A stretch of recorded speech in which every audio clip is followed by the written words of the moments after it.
Hello guys, and welcome back to another video. And today I'm going to be doing a video idea that I have been waiting to do, and you guys have also been waiting for me to do, because I said that I would eventually do some playoff videos and stuff, and I decided that I'm going to be reviewing every single playoff series when they're finished. And we finally have our first playoff series that have come to an end. And I shouldn't say finally, because it actually happened pretty quick, because it was a sweep, and that is the Colorado Avalanche versus the Nashville Predators.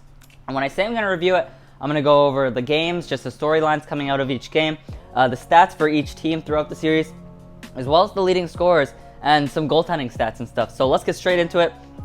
Starting off with what I predicted, and really I did predict Colorado to win. Like, they swept them, and they were seen as the heavy favorites before it even started. They were seen as, yes, everybody's pretty much voting Colorado. I did not say in a sweep, I said in 6, but I stated when I said that if Juuse Saros is hurt, because he got hurt right before the playoffs, if he's still hurt throughout the series, I think it's going to be a sweep. Now, technically, I didn't get the games completely right because I said 6 and not 4, but I just like to let it be known that I said if Saros was hurt, I think it'll be a sweep.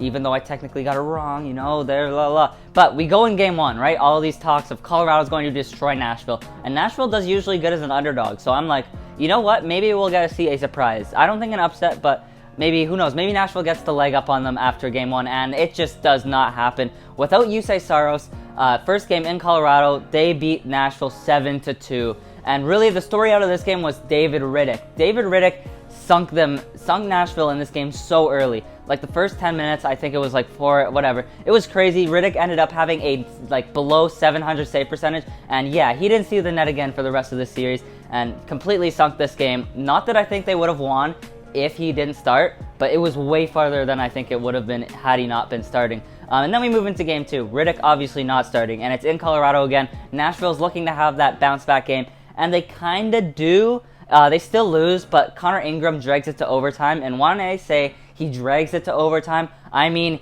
he picked up Nashville's dead body and walked it to overtime because they were doing absolutely nothing. No help for him at all, and he played great. And this is when you really see, yeah, Ingram is starting for the rest of the series.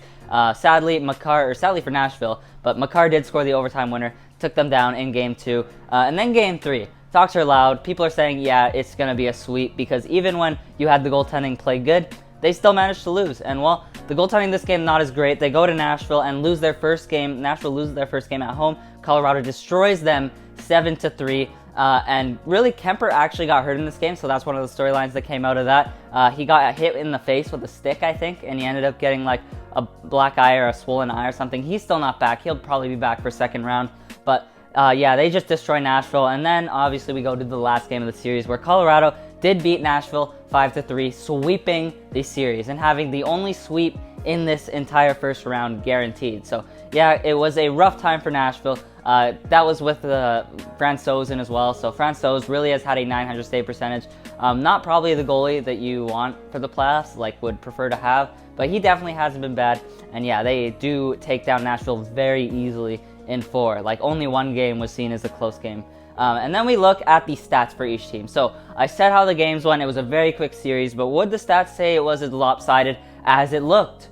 Yes, they would, because we start off with the goals for. Colorado was scoring 5.25 goals per game and allowing 2.25 goals per game, which, as you see for Nashville, it's reversed. That's just how it is when two teams play each other, and that's it. But yeah, so Colorado scores a ton of goals. Nashville does not, and really that's all you need to know. But I'm going to keep going into it, and we look in special teams, and it just gets worse, because Colorado rocked a 43.8% power play, and I believe that's the highest in the playoffs right now. The Oilers might be fighting for that spot, but I'm pretty sure that's the highest in the playoffs. So a dominant power play by Colorado. And Nashville, but we have to focus on the other side. Their penalty kill was atrocious. They're a 56.2% penalty kill. That is absolutely garbage. And what doesn't help that is we move to the power play side of things. And Nashville, although they have a 23 per 1, it's just not enough. It's just not enough to beat Colorado, because they're just too good. They don't allow a lot of goals, and their power play is way better. Their entire special teams are just way better than Nashville's were in this whole series. And then a stat I want to keep track of is hits. You know, what team does the team that gets the more hits usually win the series? I kind of want to keep track of that. In this case, it's a no. Nashville ended the series with 215 hits, and Colorado ended with 192. Looking at the hits per game, it was a pretty heavy hitting series. Usually one team had at least 50 and the other team was pretty close. But yeah, so in this case, the more skilled team definitely wins. Way more skilled team. And the team that threw the bod more, yeah, they didn't quite get it done, I guess we could say. But let's look at each team's top scorers, who performed very well for both teams. And looking at Colorado, their leading scorer was defenseman Cale Makar. And Cale Makar in 4 games had 3 goals, 7 assists for 10 points. He was on an absolute heater. It's crazy to see a defenseman put up these kind of points. In fact, he's actually leading the playoffs right now in points. And this makes me wonder, does this affect the Norris talks? Like, we see the play, we see Roman Josi didn't have a great series, but we'll get to him. And does this affect how the Norris Trophy gets voted on? Because I don't think it does. I think they vote after the season, but does it affect how the Norris Trophy goes for? Does Cale Makar maybe get it instead of Roman Josi? But now on to Colorado's second leading scorer, and their second leading scorer was Nathan MacKinnon. And Nathan MacKinnon in 4 games had 5 goals and really showed off his great goal scoring ability, where he helped lead the charge to these very lopsided games, as well as Cale Makar. And then their third scorer, Gabriel Landeskog, 4 games, 3 goals, 3 assists for 6 points. Had a very good series, and what you'll notice from Colorado's top scorers to Nashville's top scorers is just the amount of point difference. The third leading point scorer on Colorado, and actually more than that, like we can go down to like 5 maybe, has more than even the top leading point scorer on Nashville. But their leading point scorer was Matt Duchene, who in 3 games, it says, that's not right, 4 games I think, had 3 goals, 1 assist for 4 points. So a very solid playoffs for him. He continues his play from the regular season into the playoffs. Will he continue into next year? I don't know, but his playoff play was very good, and he's definitely not one of the reasons Nashville's offense was not very good in this playoffs. And then we move on to their second leading scorer, surprisingly, Yakov Trenin, who in 4 games put up 3 goals. But when Yakov Trenin is your second leading goal scoring in the playoffs, that means that you're not scoring enough.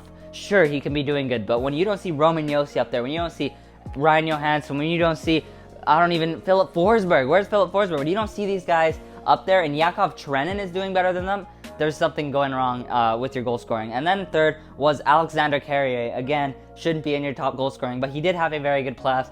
He had a pretty good plus minus compared to everybody else. I know a lot of people don't like that stat, but if you want to read into that any bit, then you can. But his points were also pretty good, 3 assists in 4 games. And he is a younger defenseman who did pretty good in the playoffs. But with Nashville, I also wanted to note some of their slower players, because earlier I mentioned Philip Forsberg, where Philip Forsberg in the series in 4 games only put up 1 point. So not a good playoff series for him. And I don't think he's going to re-sign in Nashville, but I talked about that in the video I shot yesterday, which will be posted tomorrow. So a little bit of a teaser there, I guess. And then we got Tanner Jeannot, 4 games, 1 point. Not a great series for him either, although he still brings some toughness and stuff. I just didn't think he looked that great. And then Roman Josi. Again, when I said that can it affect the Norris, because we said Makar played amazing, put up some great totals. Josi didn't. 2 points in 4 games, and his defensively wasn't great. And yeah, not a good series for him. So Nashville's big guys really didn't play as good as you'd want them to.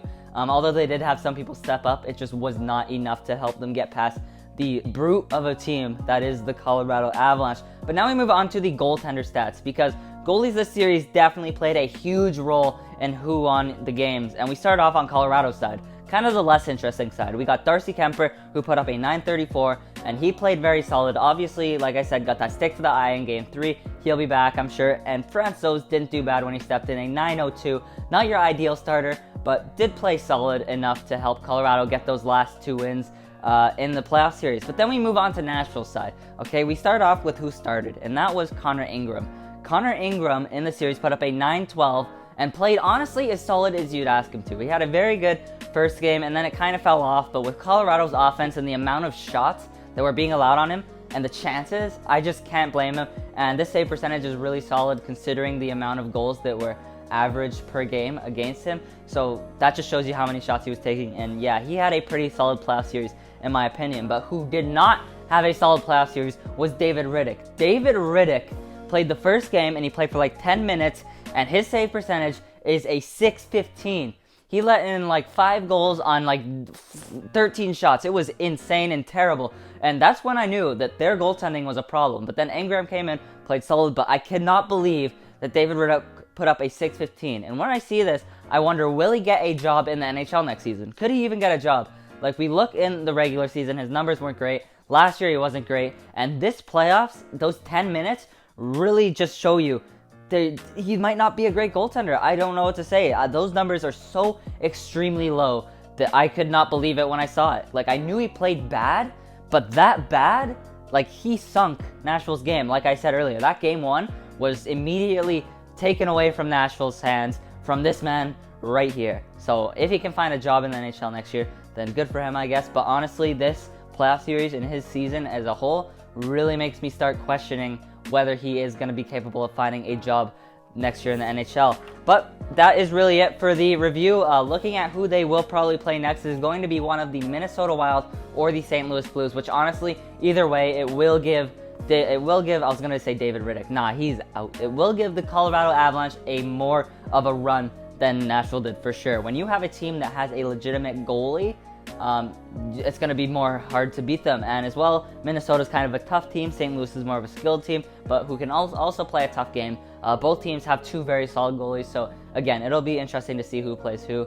I don't think we'll find out for a while. I honestly think that series goes to 7, but either way, it will be a fun series to watch Colorado play either one of them, because it can't be more boring than this series. Not that this series was boring. As a Colorado fan, you're probably loving life. As a Nashville fan, it sucks. As a fan of the NHL, well, it was a sweep, and every game was a destruction of Nashville. So there wasn't really any tension, I guess you could say. So that'll definitely be built up in the next series. But yeah, thank you guys for watching. If you are still here, I hope you liked this video, because I plan on doing this, well, 7 more times in the first round. So there will be a lot of content coming from me over the next few days. And yeah, thank you again for watching, and hopefully I will see you in the next playoff review that I do, whichever team that is that gets out first.